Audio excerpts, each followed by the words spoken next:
Do you want to lose fat, build muscle, and create an insane transformation, but you don't know what foods to eat? Well, good news, that is exactly what I'm here to tell you today. In this video, I'm spilling all of our secrets on how you can create a transformation just like these by eating the right foods to build muscle and lose fat. Some people will tell you to follow a meal plan or keto or carnivore, and while that might work for some people, that might not be what you specifically need.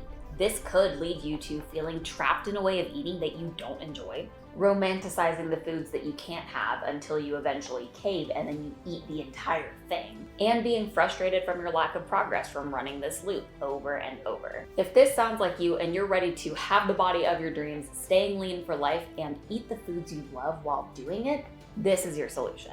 Number one is you want to start with an appropriate calorie goal. It's not just about what you eat, it's also about how much you eat so that you can make sure you're giving your body enough fuel to build muscle and change your body composition. If you don't know how many calories you should be eating, check out this video that I made on our channel a few weeks ago so that you can find your specific calorie needs. Once we have our calorie goal, now we need to establish our macronutrient goals, or our proteins, carbs, and fats. Calories will determine how much you weigh, but macronutrients will help determine your body composition. Think of this like having two buckets of supplies to build a toy house. Both buckets have the same amount of materials, but one is filled with Legos and one is filled with cotton balls. Probably still possible to build the toy house out of the cotton balls, but it's not going to be optimal in the slightest. So while it's still possible to see some results by just following a calorie goal, it's much more optimal to have the right amount of calories coming from the right places. So let's start with setting your protein goal. Protein is where our body gets the building blocks to maintain, repair, and build new tissue.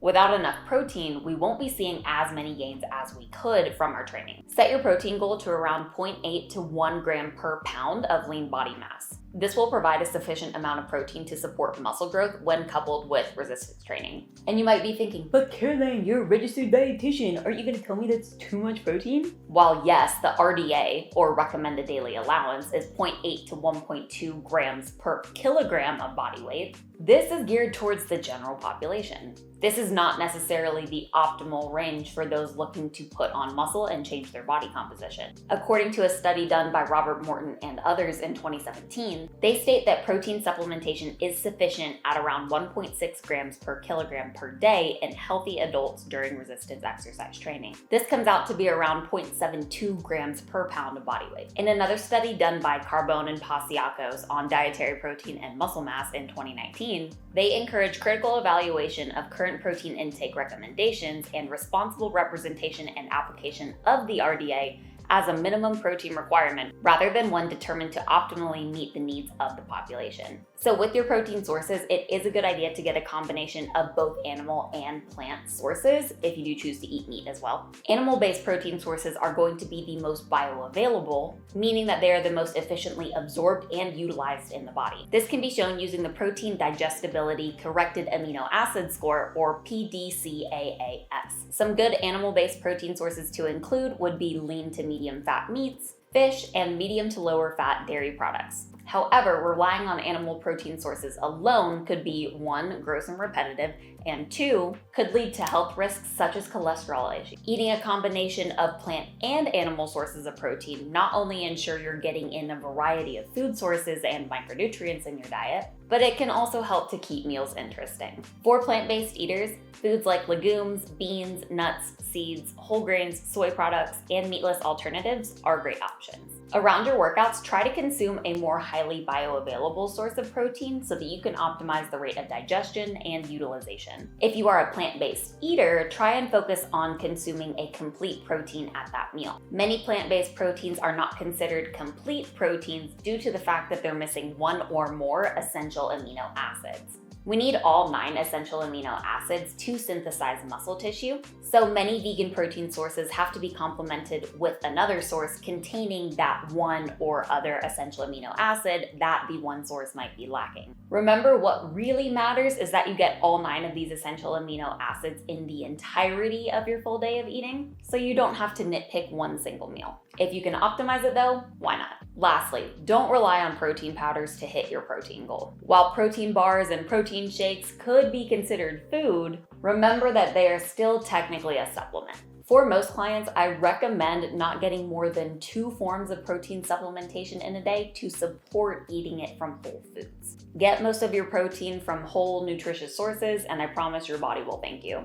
Next, you want to set your fat goal. Fat is an extremely important macronutrient in our diet, especially for females. Fats are not only a massive source of energy, providing 9 calories per gram versus 4 from carbs and protein, they also provide structure to our cells, help us absorb fat-soluble vitamins, and are essential for us to produce hormones. The guideline for fat intake for the general population is 20 to 35% of your total calories for the day. In the context of weight training and physique goals, this tends to favor fats on the lower end and carbohydrates on the higher end because carbohydrates are our primary energy source that we use when we're weight training. By optimizing how we fuel our training, that helps to optimize our results. Remember that it is so important to take your individual needs into account. Some people may respond better to a higher fat and more moderate carb distribution. For example, those that are more insulin resistant, while other people might respond great to fats being on the lower end and carbohydrates being on the higher end. It's important to figure out what is best to you,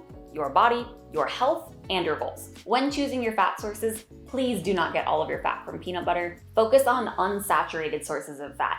Think liquid at room temperature. These will come from things such as fatty fish, plant-based oils, and nuts. The benefits of having unsaturated fats in your diet is that they can help to raise your HDL or good cholesterol levels. Saturated fats, the ones that are solid at room temperature, can lead to increases in your LDL cholesterol or bad cholesterol and can lead to heart diseases and complications. You can still enjoy saturated fat sources like higher fat meats or higher fat dairy, like butter or cream, or getting saturated fats from more processed foods. But these should be less common in your diet. Lastly, we want to establish our third and final macronutrient, our carbohydrates. You are going to allocate the remaining number of calories that you have from your starting calorie goal after subtracting those from the protein and from the fats. Carbohydrates are going to be the preferred energy source for weight training, so it's important to be fueling those sessions and our recovery properly. There are 2 broader categories of carbohydrates that we're going to touch on, one being simple carbs, the other being complex carbs.